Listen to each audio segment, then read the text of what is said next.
Player movement acceleration constraints based on location, time, and button press is redone and fixed. I'm going to run through all the things that were wrong in the first one. I didn't notice, but the timer for this, the false, was not plugged in, so I needed to plug it into the opposite. That was what wasn't switching it. So tree and false needs to be plugged into both of these gates uh, right here. Well, they're two separate branches. But I think one fires first when it's zero and closes the gate. One fires when it's true and opens the gate. So it was the first thing that was wrong. This one might not be needed, but I noticed that when I was um, at any start or finish, these would constantly reset. I didn't really know if that was, oh, that was bad because that meant that the gate was constantly closed because every time it was not zero and it was counting down to zero, it would be closed and it would never be open. So the fact that these were constantly resetting on the start line meant that I needed a do once node for my do once nodes, or for my resets on my do once nodes, because um, the button to reset the game has to reset every single node, but then the nodes can't be constantly getting reset. So you do once, you only, what are they plugged up to exactly? Hold on. Yeah, you only reset them one time at the start or finish. And then all of these do once nodes, besides the button that resets the game, they're plugged in to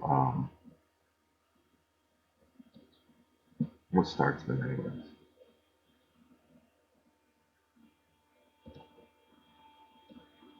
Okay, so an event tech.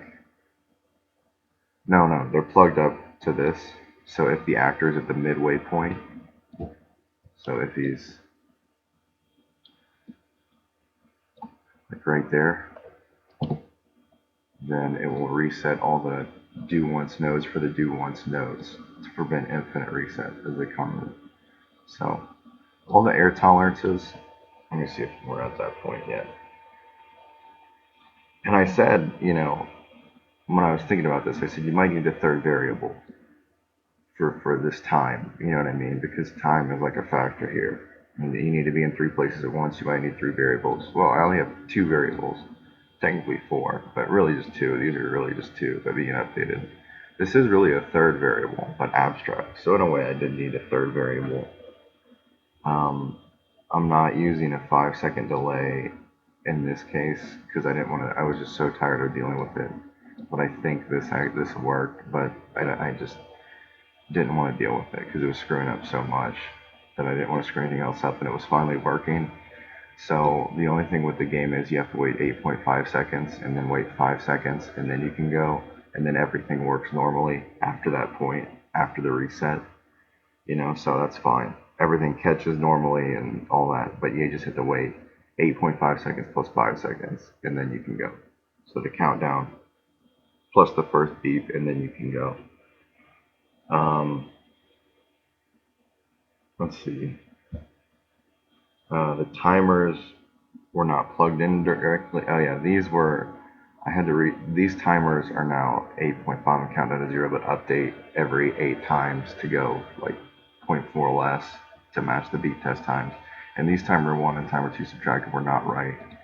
They needed to be both needed to be 8.5. And they were at zero, so that was making it like count down infinitely, not infinitely, but just keep counting down without actually updating them the right way. So that needed to be updated. They weren't plugged in correctly. This needed to be set down here. This green one needed to be to A, and I had it just get timer 2, timer 1 to A. Again, it's a time issue, so based on the time, that would be the best time to update it, because after, when it's ticking, not whenever, because you don't know when it is, whenever. And that was making it all screwy and stuff. The air tolerances have to be high. That was probably the main issue. Like 50, all air tolerances should be about 50, because I thought, oh, if it's zero, then at that point every time. No. Sometimes you could jump over it to prevent the screen from going dark. You could just literally just pass it, maybe steps over it or something. It needs to be 50. All these air tolerances need to be 50 or your guy will not catch and you will not be able to turn around